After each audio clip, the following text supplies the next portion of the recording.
Alors la nationalité est un concept juridique qui est tout simplement le lien juridique qui rattache un individu à un État. Alors au titre de l'identité, il va falloir faire ressortir l'état civil, qui en réalité est l'ensemble des données qui nous permettent d'identifier une personne et de pouvoir situer son statut et les droits afférents à son statut au sein d'une société. Ces données-là font l'objet d'enregistrement par un service public spécifique qu'on appelle l'état civil, qui lui enregistre les événements générant ou modifiant ces données. C'est important de le souligner. Alors donc, la nationalité permet donc à un individu de se réclamer d'un État en particulier. Dire que je suis ivoirien, conformément à ce que la loi ou le droit civil dit qui est ivoirien. Je suis congolais, conformément à ce que la loi dit de qui peut être congolais.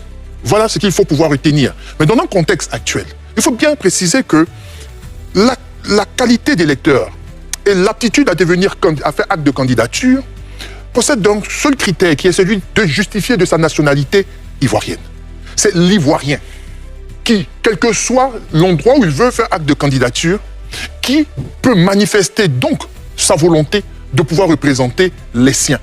Il n'a jamais été dit que dans une zone spécifique, il faut être ressortissant de cette zone-là. Non, il faut suffisamment faire preuve de ce que nous sommes ivoiriens et que cela vous donne la possibilité d'être sur la liste électorale et étant sur la liste électorale, de faire acte de candidature. André Sylvain-Conan, selon vous, vous qui couvrez l'actualité politique de la Côte d'Ivoire depuis de très longues années, pourquoi ces deux notions, pourtant complémentaires, cristallisent toujours les tensions, surtout à l'approche d'échéances électorales? Non, c'est simple, parce que de nombreux Ivoiriens portent en eux les germes de l'ivoirité. Et l'ivoirité est devenue aujourd'hui une arme de destruction massive des adversaires politiques, selon les camps.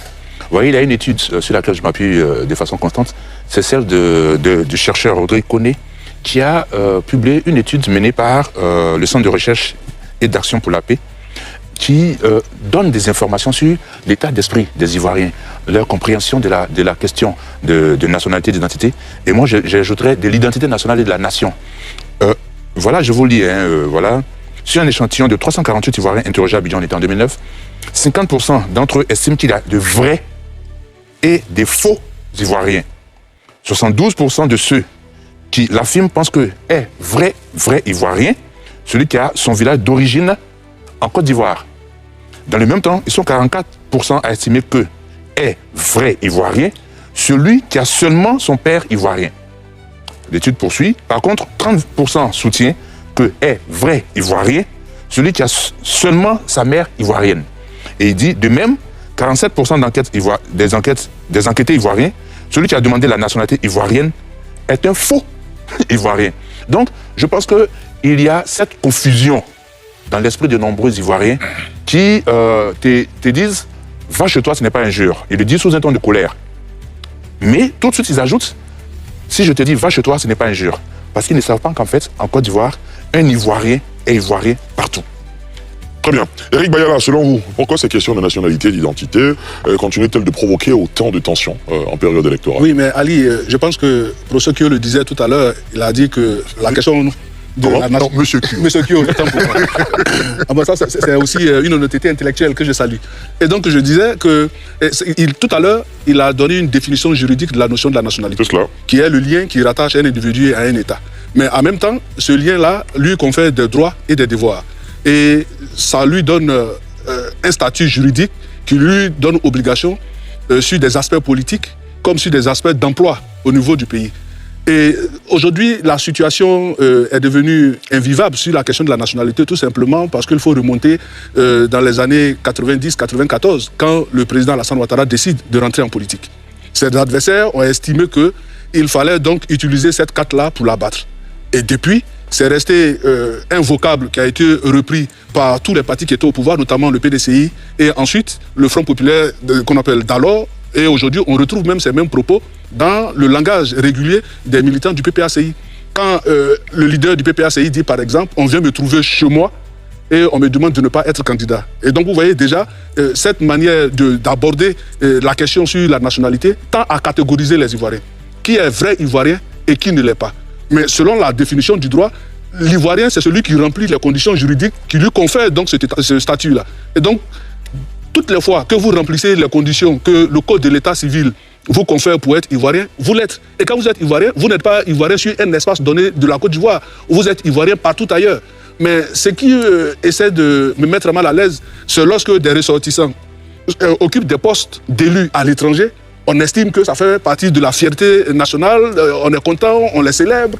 Mais quand il s'agit à rebours de cette notion-là, en Côte d'Ivoire, on estime que ceux-là ne sont pas des vrais Ivoiriens et Ivoiriens. Je pense que c'est un thème qui a été galvaudé, qui a été utilisé pour des fins politiciennes et qui continue de pourrir le landerneau politique.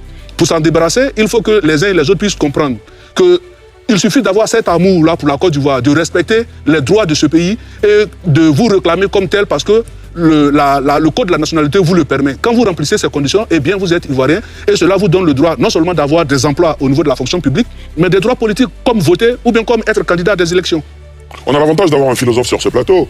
Professeur Yassine Nobou, selon vous, qu'est-ce qui distingue fondamentalement les notions d'identité et de nationalité dans le concept? Je ne ferai pas de phénoménologie de ces principes, de ces concepts-là même en tant que tels. Sauf que il faut comprendre que la nationalité est attribuée ou est collée au principe d'un État.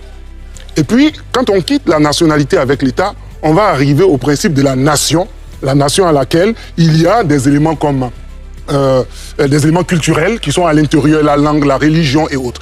Et c'est ces deux éléments-là qui posent le véritable problème. Comment faire le distinguo? Quand on en arrive à un principe où quelqu'un acquiert la nationalité ivoirienne, parce qu'il n'est pas ivoirien, j'allais dire, ni de sang, ni de naissance, etc., et qu'il acquiert la nationalité, on va rétorquer à cette personne-là de n'avoir pas l'histoire ivoirienne. Donc, c'est les problèmes de nation et d'État qu'il faut voir en ce moment précis. Parce qu'on fait un amalgame terrible qui fait que la nationalité qui est rattachée à un État avec, j'allais dire, la géographie, les éléments, voilà les éléments qu'il faut comprendre. Donc c'est une question de culture, nous n'avons pas la même histoire, nous n'avons pas la même langue. Est-ce que lui connaît comment nous sommes arrivés? Lui, il arrive, il devient ivoirien.